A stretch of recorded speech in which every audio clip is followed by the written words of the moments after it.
Il y a un point que je n'ai pas abordé jusqu'à présent, sinon ce matin du 1er mars, c'est la question de la géographie du sol.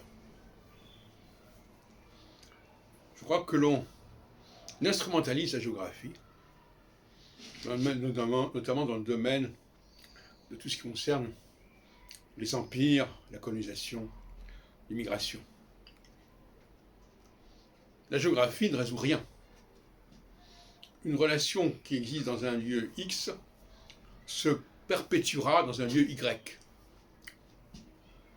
Certains croient, veulent croire, qu'un déplacement géographique modifie les rapports sociaux, modifie le statut.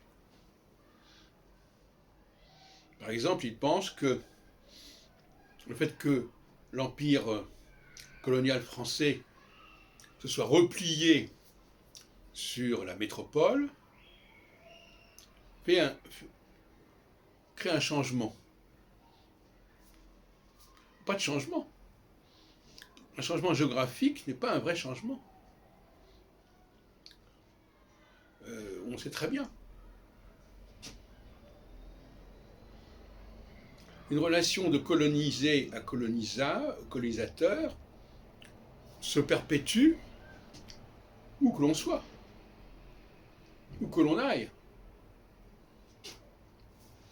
Donc une sorte de mythologie qui fait croire que, à partir du moment où le colonisé arrive en métropole, il perd son statut de colonisé. Il est passé du côté du colonisateur puisqu'il est passé dans la métropole. Je crois que c'est un des mythes les plus fortement ancrés dans l'imaginaire de certaines populations aujourd'hui. Le déplacement vers la métropole constituerait un changement de statut. D'où le débat sur le droit au sol.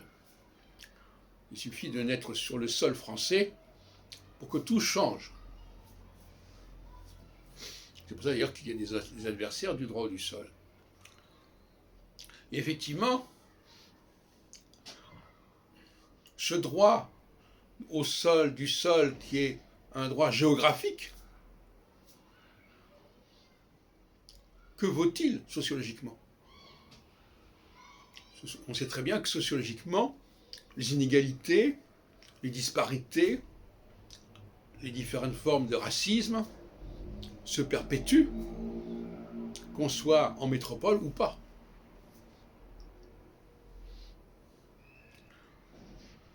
Le fait d'être installé en métropole ne modifie pas le statut de celui qui vient d'outre-mer. Parce que lui-même n'a pas changé. Son apparence reste la même.